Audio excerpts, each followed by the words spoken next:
प्रदेश के लिए सोचता हूं। मैं निष्पक्ष होकर काम करता हूं साहब, निष्ठा से काम करता हूं। और शहर में जाके हम 100 गज या 150 गज के मकान बनाने की कोशिश करते हैं।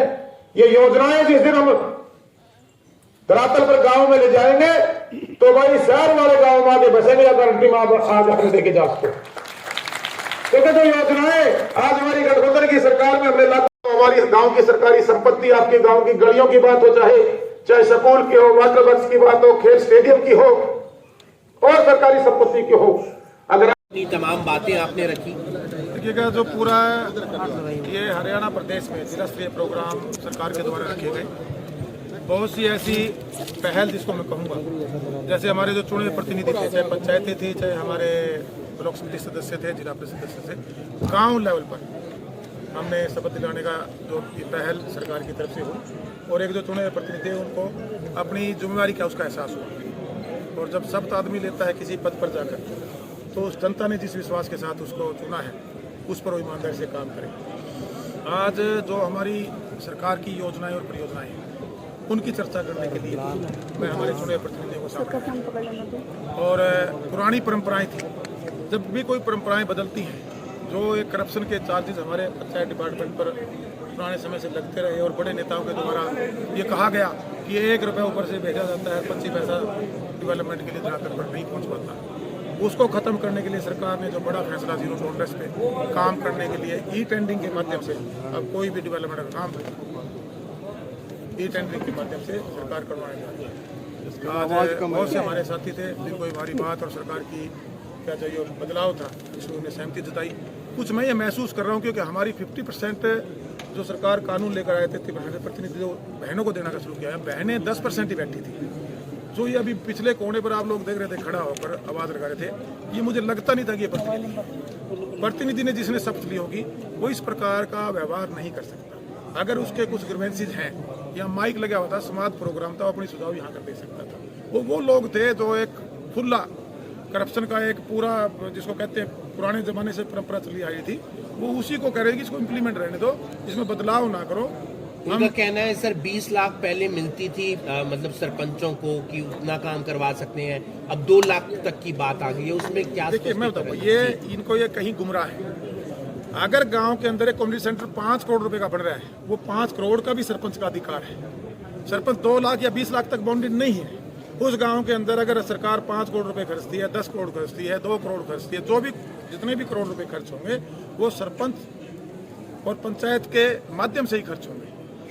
जो मैनुअल काम गांव लेवल पे जाता था, जिसका पैसा खुर्द बुर्द होता था, उसको रोकने के लिए जो ई टेंडरिंग प्रोसेस से हम काम करवाना चाहते हैं। ब्लॉक लेवल पे हमारा जो इंजीनियरिंग विंग है, हमारे एडमिनिस्ट्रेशन जो अधिकारी हैं, हमारे बीडीपीओ हैं, हमारे ब्लॉक लेवल पे एसडीओ है, हमारा जेई है, इनके सहायक के रूप में ग्राम सचिव है।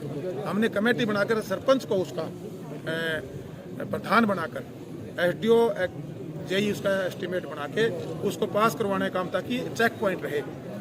एक्शन से पास हो जाने के बाद वो काम कराने की ताकत हमारी पंचायतों के पास ही रहेगी। ये मैं आपके माध्यम से क्लियर कर देना चाहता हूँ। और उसके बड़े लेवल के जो हमारे कॉन्ट्रैक्ट होंगे, मान लीजिए कोई करोड़ों रुपए के काम है, एक कम्युनिटी सेंटर ही बन रहा है, उसकी कॉस्ट लगभग 2-2.5 करोड़ है। हमारा कोई ग्राम सचिवालय बन रहा है, 40-4 लाख रुपए की कॉस्ट है।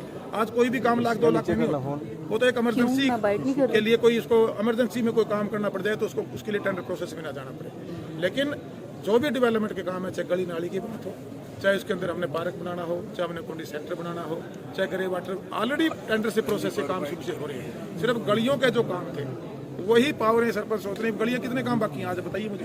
पूरे हरियाणा प्रदेश में 20% डेवलपमेंट गली की बच रही है। अब उस गलियों से बाहर हमें आना पड़ेगा। गली नाली के अलावा हमें ग्रे वाटर मैनेजमेंट में कई महानगरों में एसटीपी भी लगाने पड़ेंगे। क्या मैनुअल एसटीपी का काम सरपंच करवा सकता है? क्या पूरी बिल्डिंग जो बनानी है वो मैनुअल हो सकता है? जब उसके रेट कॉन्ट्रैक्ट में हमारे इंजीनियरिंग पोर्टल सरकार ने बनाया है, उसमें जो रेट हमारे अदर्स डिपार्टमेंट जो भी हैं वो टेंडर के माध्यम से काम कर रहे हैं। हमारा इंजीनियरिंग पोर्टल बना, उसमें रेट इंक्रीज हुए हैं। पहले मान लीजिए उदाहरण के तौर पे कि ईंटों के रेट आपके 4500 रुपये फिक्स किए हुए थे जिलावा। अब वो जो अगर 6000 रेट है तो 6000 का कमेटी बनाकर उस रेट को इंक्रीज करके, और जो टेंडर प्रोसेस में जो काम आएंगे उनमें एक बेहतर उस टेंडर में क्वालिटी के साथ रेट को इंक्रीज करके पैसा देने का काम सरकार करेगी, और उससे क्वालिटी भी कंट्रोल में आएगी और समयबद्ध तरीके से अधिकारियों को हमने निर्देशित किया है कि उस काम को ग्राउंड पर धरातल में ले जाने का। सर घोषणा पत्र में जेजेपी ने जारी किया था कि 5100 रुपए वृद्धा पेंशन होगी, वृद्ध पेंशन होगी। है उम्मीद कि बिल्कुल बिल्कुल, सरकार आपने पिछले समय देखा होगा कि पूरे विश्व में या हिंदुस्तान में हरियाणा प्रदेश में कोविड की एक महामारी है, उसमें जो प्रदेश के पास इनकम सोर्सेज, प्रदेश इनकम जब टैक्स के रूप में आती है उससे आगे डेवलपमेंट करता है, वहाँ कमी रही। आने वाले समय में पहले बढ़ाए, इसको आने वाले समय में समय अनुसार और बढ़ाने का। कांग्रेस की भारत कितना जोड़ो किया यात्रा जाएगा? चल रही है, थोड़े दिनों में राहुल गांधी करनाल भी आएंगे। किस तरीके से देखते हैं कांग्रेस क्या विपक्ष के तौर पर पूर्ण तौर पर सामने आ जाएगी? आपको लगता है मजबूती मिल रही है? आपको रोज जो हरियाणा प्रदेश की कांग्रेस के हालात हैं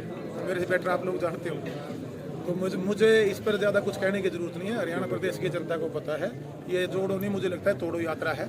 और विपक्ष को जो काम करना चाहिए वो ना करके अब ये जो भ्रमित करने वाली राजनीति थी, इससे देश हमारा जाग चुका है, हरियाणा प्रदेश जाग चुका है। कैसे हालात हैं हरियाणा लोग कांग्रेस के? प्रगति चाहते हैं, लोग काम चाहते हैं, लोग क्वालिटी चाहते हैं। जो ये कांग्रेस के राज्यों में जो ये लूटपाट मची हुई थी हर कामों में, उसको आज हम गठबंधन की सरकार ने जो रोकने का काम किया, चाहे नौकरी में देख लीजिए आप, अब मेरिट में नौकरी है, कोई भी काम ऑनलाइन सिस्टम से हो गया है। किसी का हक किसी का हक मारा जाता था, जिसका नहीं अधिकार होता था वो हक ले जाता था।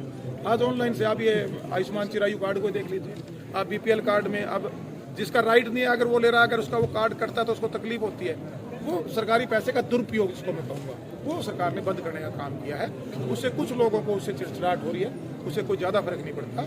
नॉर्मल जो हमारे प्रदेशवासी हैं वो इस बात को समझ चुके हैं कि ये जो भी कार्य सरकार जो करने में लगी हुई है वो प्रदेश हित कार्य हैं, जनहित कार्य हैं, उसमें हम काम में लगे हुए हैं। उसका एक रिपोर्ट कार्ड बनाकर प्रदेश की जनता को सौंपने का काम करेंगे और उसकी डिलीवरी जनता के जब सामने जाएगी, जनता अपने आप आने वाले 2024 में फैसला लेगी। एक सवाल सर, सरपंचों द्वारा JJP बायकॉट के किया गया कार्यकर्ता कार्यक्रम चाहते हैं दुष्यंत चौटाला मुख्यमंत्री बने, आप भी चाहते हैं दुष्यंत चौटाला? कोई भी पार्टी का संगठन, आज हम गठबंधन में सरकार चला रहे हैं, आज हमारी गठबंधन में सरकार है, बीजेपी का गठबंधन, हमारे बीजेपी की पदाधिकारियां चला रहे हैं। कोई भी जो पार्टी थी अपने गठबंधन को मजबूत करने के लिए काम करती है। नहीं, दुष्यंत चौटाला मुख्यमंत्री बनने चाहिए, आप चाहते और हैं? कोई किसी को दुष्यंत